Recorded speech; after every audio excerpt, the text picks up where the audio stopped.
I'm in the middle of Old PEJETA Conservancy. I'm surrounded by waterbucks, Thompson's gazelles, Grant's gazelles, zebras, white rhinos, and black rhinos on the horizon. A big herd of Ankole cattle right here mixed in with the wildlife.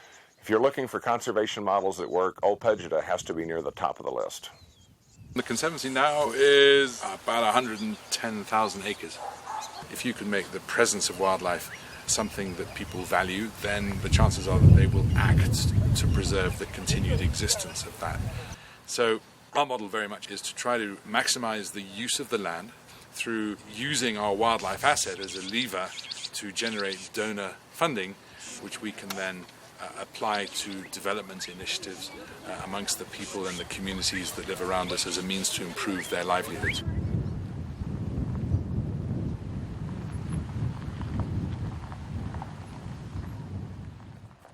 Kenya's conservation is funded primarily by tourism. So people coming to Africa to see these animals and to provide a reason for governments to keep those animals, I think, is really, really important.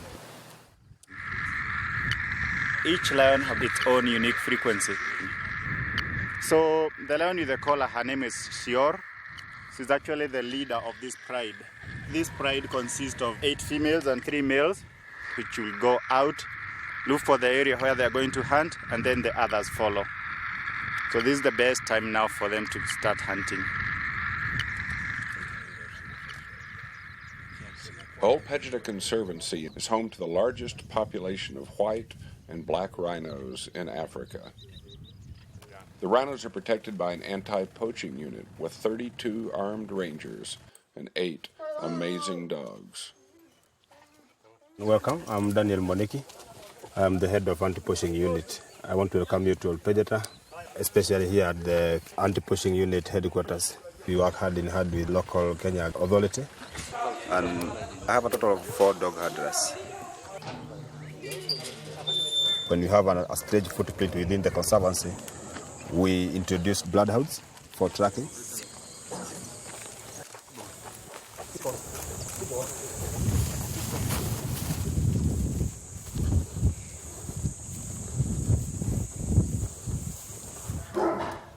Now this is the gunpowder that we normally use for sashing, a pure gunpowder like any other powder that is in the gun. Niapo. Looking up at you shows that it's here I have completed my work, give me my reward. That's how we operate. The highest level of security is for the last 3 northern white rhinos on Earth. Here with me are the 3 rhinos. We really take great care of them because we don't want to lose them. And I myself, I don't treat myself as a human, but I treat myself as a rhino. I learn animal behavior from these rhinos, and I love them very much. It's my favorite animals. Yeah. I'm with Sudan, the last remaining male northern white rhino in the world. The last 2 female northern whites are in the big pen up this way. And Old PEJETA is still working on a breeding program to harness a way to combine these animals and maybe save this species. It's a very ambitious project, but what a magnificent creature Sudan is. You know, poaching is a cartel and it's a link. There is a man who comes here with a gun and kill a rhino, remove the horn. He takes that horn to someone else, and then that someone else will take the horn overseas.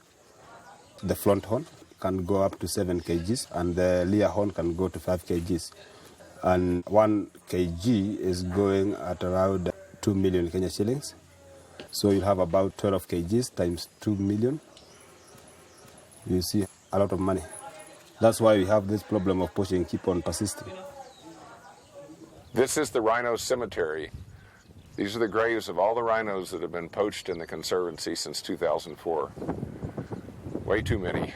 It goes to show that no matter how much security they provide in the Conservancy, the key is still to stop the global trade. You've got to stop all the trade in horns and ivory. It's the only way. Here's the proof. Worth more alive. If you were to ask me what the most effective thing is we can do to prevent poaching, I would say to you that gathering intelligence and having a good relationship with the people around us is probably the most important thing we can do. As part of our elephant monitoring program at the Conservancy, we are very keen to ensure that the communities around us are living in harmony with the elephants and other wildlife. So we want to ensure that elephants that become habitual fence breakers are intervened, because once they go out the fence, then the chances of them getting into conflict with the communities are very high. In extreme cases, we would then get into contact with the Kenya Wildlife Service to move them to areas that are big enough and have a lesser density of people around them. Today we have a team that's going out to capture and translocate some specific elephants. There he is. To also monitor the elephants where they are going to be released, we'll fit a transmitter into the tusks. It's a GPS GSM tracking tag with motion sensors on board and a UHF transmitter. It's of course going to be embedded in the ivory.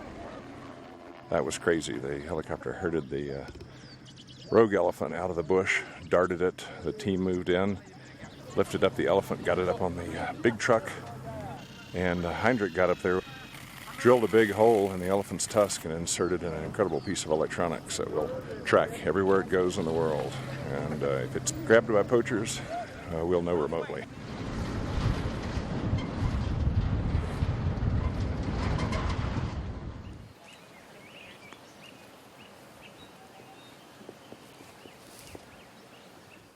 In this enclosure, we have 24 chimpanzees, Poco being the oldest guy. And Poco has actually a tragic story because he was kept in a very small cage for 9 years. You can see the size of the cage. It is too small to lie down. He could sit down or stand up. And the cage was suspended by the roof of a petrol station so that people coming to fuel the vehicles could come and see him up on the top. Yeah. And when he came here, he could not walk on his four like normal chimp. He could not stand up and walk upright, because you can imagine sitting in this cage for all those years. Chimpanzees are not part of Kenyan wildlife, and they eat what we eat. And there's no enough food in the forest to forage for themselves. They rely on us to supplement them. They rely on human support. And one chimp can cost like $4,000 a year. And you can multiply that into 39 chimpanzees we have. It's a lot of money we're using to buy food, maintenance, and we need donors to support us as well. A sanctuary for chimpanzees, protecting and transforming lives in local communities, tourism for conservation, protecting the vulnerable, all worthy of support, and a joyful visit to Old PEJETA Conservancy.